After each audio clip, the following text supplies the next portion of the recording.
Hello students, welcome to Amar tuition classes. Last lecture में हमने question number 17 complete किया था। अब हम क्वेश्चन नंबर 18 देखेंगे। Write short note on first a digital cash and b safety and security of transaction. So आइए पहले ए देखते हैं, डिजिटल कैश। डिजिटल कैश क्या होता है और किसे कहते हैं डिजिटल कैश। अभी आप लोगों ने पेटीएम, फ़ोनपे, गूगल पे जैसे नेम सुने होंगे। क्या है ये पेटीएम? पेटीएम में जो बैलेंस है आपका, उसे डिजिटल कैश कहा जाता है। आप कहीं भी यूज़ कर सकते हो, सामने वाले के पास भी पेटीएम होना चाहिए। यहाँ पर आपको कैश, करेंसी या कॉइन्स नहीं देने पड़ते। ये डिजिटल कैश है, ये इलेक्ट्रॉनिक फॉर्म में है, इसका कोई एग्जिस्टेंस नहीं है। आपके मोबाइल में होगा, आप अपने मोबाइल से सामने वाले के मोबाइल में ट्रांसफ़र कर दोगे। फ़ोन पे, गूगल पे भी उसी के एग्जाम्पल हैं। Digital cash is one type of electronic cash which has existence in cyber space only. ये जो कैश है, इसका जो एग्जिस्टेंस है वो साइबर स्पेस पर है, फिजिकली एग्जिस्टेंस नहीं है। It does not have any physical existence और फॉर्म। फिजिकल एग्जिस्टेंस होना मीन्स करेंसी या कॉइन्स जैसे आपके पास होते हैं, आप उन्हें फिजिकली टच कर सकते हो, देख सकते हो, फील कर सकते हो, अलग अलग कर सकते हो कि ये 2000 का नोट है, ये 500 का है, ये 100 का है। पेटीएम में ऐसा कुछ नहीं होता, फिजिकल एग्जिस्टेंस है ही नहीं। Nowadays, bank provides these types of service by utilizing customer actual or physical money in the form of electronic money. The customer has first to deposit that much of physical cash as much as he required digital cash with the bank. Customer को क्या करना होता है? आपको पहले suppose करो आपको Paytm में 5000 रुपये चाहिए, 5000 रुपीज़ चाहिए आपको। आप पहले क्या करोगे? ये 5000 आप अपने बैंक अकाउंट में डिपॉजिट करोगे। आपके बैंक अकाउंट से फिर ये ट्रांसफ़र होंगे आपके पेटीएम में और फिर आप इसका यूज़ कर सकते हो। सो आपको जितना भी डिजिटल कैश चाहिए उतना आपको डिपॉजिट करना ज़रूरी होता है। After the actual money is deposited with the bank sends one software through which that customer can make use of digital cash from his account. अब यहाँ पर सिर्फ पेटीएम, फ़ोनपे या गूगल पे की बात नहीं चल रही है। यहाँ पर आप नेट बैंकिंग के थ्रू जो बैंक अकाउंट से ट्रांजेक्शन्स करते हो वो भी डिजिटल कैश है। आपने अपने अकाउंट में 5000 डिपॉजिट कर दिए, आपको बैंक अपना एक सॉफ्टवेयर देती है, अपनी एक ऐप देती है जिसमें लॉगिन आईडी पासवर्ड होता है। उस लॉगिन आईडी पासवर्ड से आप वो पैसा कहीं भी खर्च कर सकते हो, ट्रांसफ़र कर सकते हो। This type of cash has become popular and is being used for online purchase. ये जो कैश है ये ऑनलाइन परचेज करने के लिए ज़्यादा पॉपुलर है। ऑनलाइन परचेज जब आप करते हो तो आपको पैसा नेट बैंकिंग से, पेटीएम से या डिजिटली ट्रांसफ़र करना होता है। सो ये फेमस है ऑनलाइन परचेजिंग करने के लिए। नाउ सेकंड पॉइंट जो शॉर्ट नोट था, safety and security of transaction.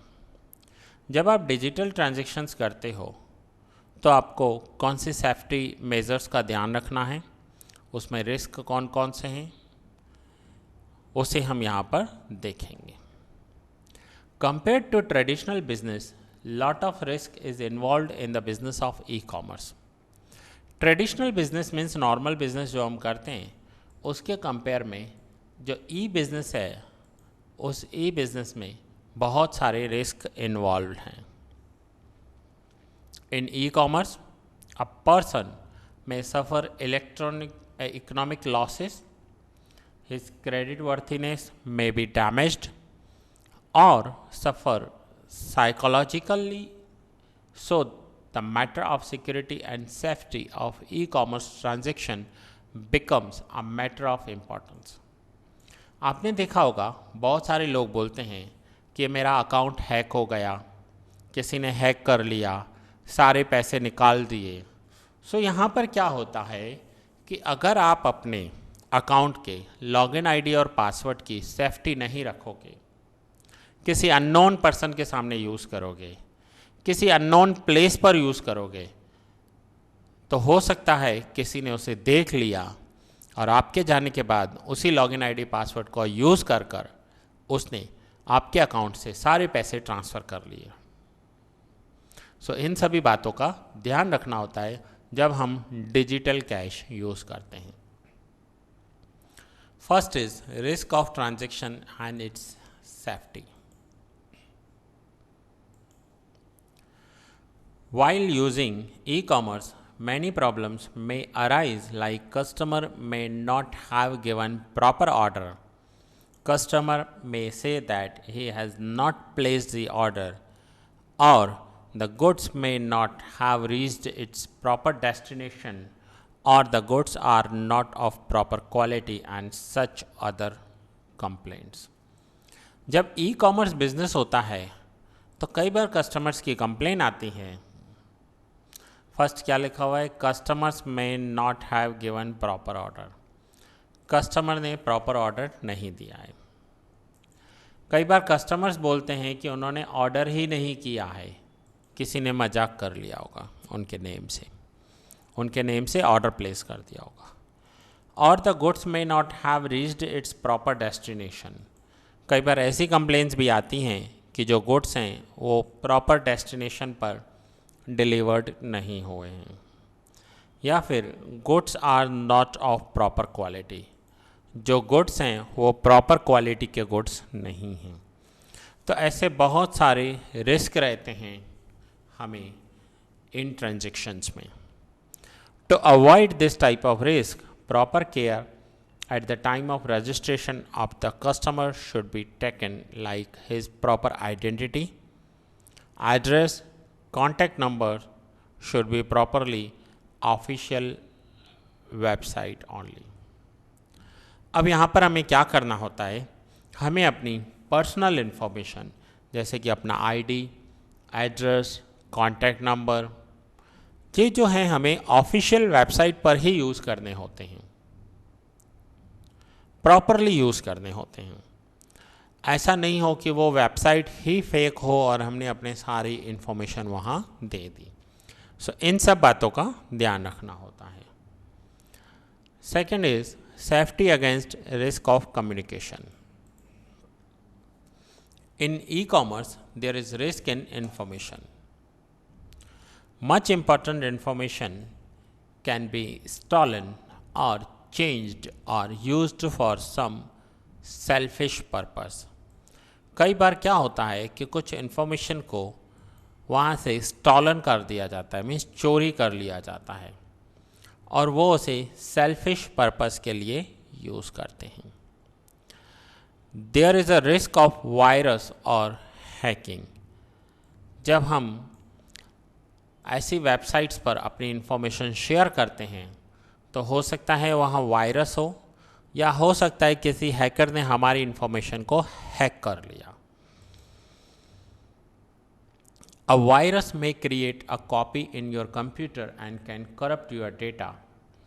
It may create hindrance on the secret and cause interruption.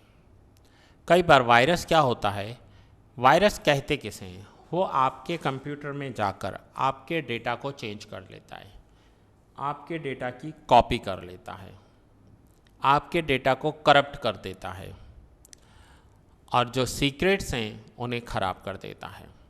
सो इन सब बातों का हमेशा रिस्क रहता है। It may damage a particular file containing important information और may damage of the entire system of computer. To prevent this type of risk, one should use antivirus software in e-commerce. कई बार जो ये virus हैं ये हमारी important information को damage कर देते हैं, या पूरे एंटायर सिस्टम को डैमेज कर देते हैं। सो इन सभी रिस्क से बचने के लिए हमें एंटीवायरस सॉफ्टवेयर यूज़ करना ज़रूरी है।